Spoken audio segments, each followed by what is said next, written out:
സാമ്പത്തിക പ്രതിസന്ധിയും വിലക്കയറ്റവും നേരിടുന്ന പാകിസ്ഥാനിൽ ഭീകരർ ഒന്നൊന്നായി ഉന്മൂലനം ചെയ്യപ്പെടുകയാണ്.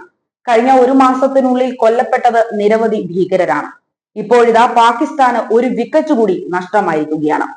ലഷ്കർ ഇ തോയ്ബയുടെ മോസ്റ്റ് വാണ്ടഡ് ഭീകരനായിട്ടുള്ള അബു ഖത്തൽ ശനിയാഴ്ച രാത്രി പാകിസ്ഥാനിൽ വെച്ച് കൊല്ലപ്പെട്ടിരിക്കുന്നു. ഭീകര സംഘടനയുടെ പ്രധാന പ്രവർത്തകനായ ഖത്തൽ ജമ്മു കാശ്മീരിൽ ഒന്നിലധികം ആക്രമണങ്ങൾ ആസൂത്രണം ചെയ്തതിന് പേരുകേട്ടയാളാണ്. ഇയാളെ ആരാണ് കൊലപ്പെടുത്തിയത് എന്ന വിവരം ഇനിയും പുറത്തു വന്നിട്ടുമില്ല.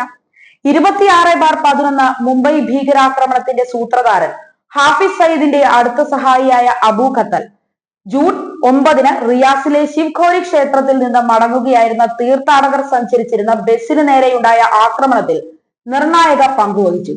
ഖത്തലിന്റെ നേതൃത്വത്തിലാണ് ആക്രമണം ആസൂത്രണം ചെയ്തത്. ജമ്മു കാശ്മീരിലെ നിരവധി ഭീകരാക്രമണങ്ങളിലെ ഇയാളുടെ പങ്കിനെ കുറിച്ച് സൈന്യം ഉൾപ്പെടെയുള്ള നിരവധി സുരക്ഷാ ഏജൻസികൾ ഇയാളെ നിരീക്ഷിച്ചു വരികയായിരുന്നു. 2023 രജൌരി ആക്രമണത്തിൽ അബു ഖത്തലിന് പങ്കുണ്ട് എന്ന് ദേശീയ അന്വേഷണ ഏജൻസി അഥവാ NIA കുറ്റപത്രത്തിൽ പരാമർശിച്ചു.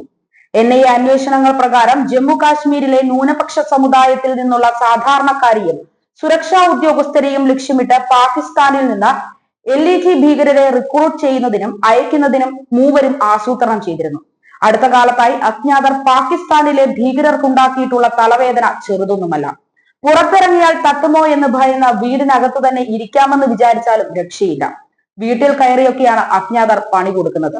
ഏകദേശം 20ഓളം ഭീകരരെയാണ് കഴിഞ്ഞ കുറച്ചു വർഷങ്ങൾക്കിടെ അജ്ഞാതർ വധിച്ചിരിക്കുന്നത്. ടാർഗറ്റ് കൊലപാതകം എന്നാണ് പാകിസ്ഥാൻ പോലീസ് ഇതിനെ വിളിക്കുന്നത്.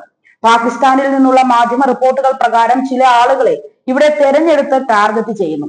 ഇതിന് പിന്നിലെ അജ്ഞാതർ ആരാണ് എന്ന അന്വേഷണത്തിലാണ് തങ്ങളെന്നും പാക് മാധ്യമങ്ങൾ പറയുന്നു. ഇന്ത്യ തേടുന്ന കൊടും ഭീകരരാണ് അജ്ഞാതരാൽ കൊല്ലപ്പെടുന്നത് എന്നും പാക് മാധ്യമങ്ങൾ സൂചിപ്പിക്കുന്നു.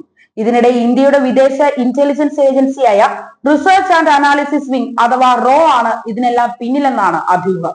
അങ്ങനെയെങ്കിൽ മോദിയുടെ പുലിക്കുട്ടികൾ ഇന്ത്യയെ സംരക്ഷിക്കാൻ ഏതറ്റം വരെയും പോകുമെന്ന് ഇതോടുകൂടി ഉറപ്പിക്കാവുന്നതാണ്. സംഭവം അറിഞ്ഞ ഇന്ത്യൻ ജനതയ്ക്കിടയിൽ വലിയ തോതിൽ തന്നെ ആശ്വാസം ഈ വാർത്തയ്ക്ക് ഉണ്ടാക്കാൻ കഴിഞ്ഞിട്ടുണ്ട്. കാരണം തുടർച്ചയായുള്ള മുസ്ലിം ഭീകരതയ്ക്ക് മുന്നിൽ കഴിഞ്ഞ കുറച്ചു കാലമായി ഇന്ത്യയിൽ ജനങ്ങൾ വല്ലാതെ ബുദ്ധിമുട്ടുകൾ നേരിടുകയായിരുന്നു. അതേസമയം കഴിഞ്ഞ ദിവസവും പാകിസ്ഥാന്റെ ആരോപണങ്ങൾക്ക് ഇന്ത്യ തക്കതായ മറുപടി നൽകിയിരുന്നു. ആഗോള ഭീകരതയുടെ പ്രഭവ കേന്ദ്രമാണ് പാകിസ്ഥാൻ എന്ന് ലോകത്തിനാകെ അറിയാമെന്ന് കുറ്റപ്പെടുത്തിയ ഇന്ത്യ ആരോപണങ്ങൾ അടിസ്ഥാനരഹിതമാണെന്നും പറഞ്ഞിരുന്നു. പാകിസ്ഥാൻ ഉന്നയിച്ച അടിസ്ഥാനരഹിതമായ ആരോപണങ്ങളെ ശക്തമായി തള്ളിക്കളയുന്നു. ആഗോള ഭീകരതയുടെ പ്രഭവ കേന്ദ്രം എവിടെയാണെന്ന് ലോകത്തിനാകെ അറിയാം. മറ്റുള്ളവരെ കുറ്റപ്പെടുത്തുന്നതിന് പകരം സ്വന്തം പ്രശ്നങ്ങൾക്കും പരാജയങ്ങൾക്കും കാരണമെന്തെന്നറിയാൻ പാകിസ്ഥാൻ അവരിലേക്ക് തന്നെ നോക്കണമെന്നും ഇന്ത്യ ചൂണ്ടിക്കാട്ടിയിരുന്നു.